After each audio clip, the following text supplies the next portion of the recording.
If Windows is flagging the icuuc59 library DLL as missing or corrupted, you're in the right place.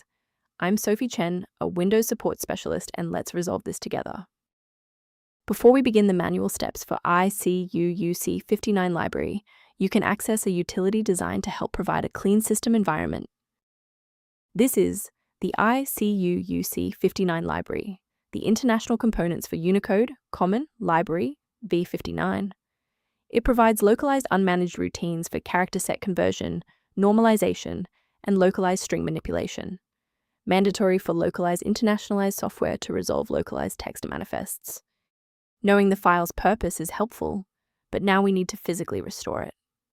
Unlike Windows core files, icuuc59 library DLL belongs to the specialized ICU environment, and you must reinstall the software that is failing to load to rebuild the internal library links and stop the error. In the event the error remains visible, it indicates we need to verify the environment's ability to register new shared resources. A system reboot is a reliable way to clear away zombie processes that might be interfering with icuuc59 library. It's a low-impact step that ensures your operating system is starting with a synchronized environment. Before you restart, please bookmark this video or click the like button so that it's waiting for you in your library for the next step. Restarting is our first line of defense. Since that didn't clear it, we'll dive into more specific settings in step 3, and if you need to pause the video to catch up, go right ahead. Since a standard reboot didn't restore the system manifests, we need to perform a deep repair of the Windows image. First, open command prompt as admin.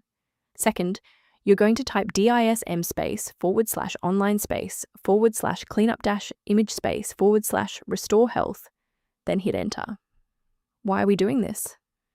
Well, this forces Windows to download a fresh master copy of the system manifests from Microsoft servers to replace corrupted source files that SFC can't fix on its own.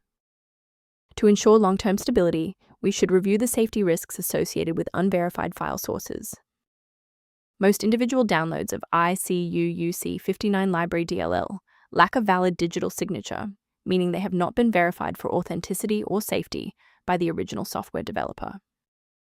For a comprehensive approach to system health, I recommend incorporating a verified maintenance protocol into your routine. Review options for a smoother Windows environment by consulting the diagnostic kit linked below for icuuc59 library references. I hope this walkthrough provided the clarity you needed to fix icuuc59 library. Please like the video to support the channel and subscribe for more system-level tutorials.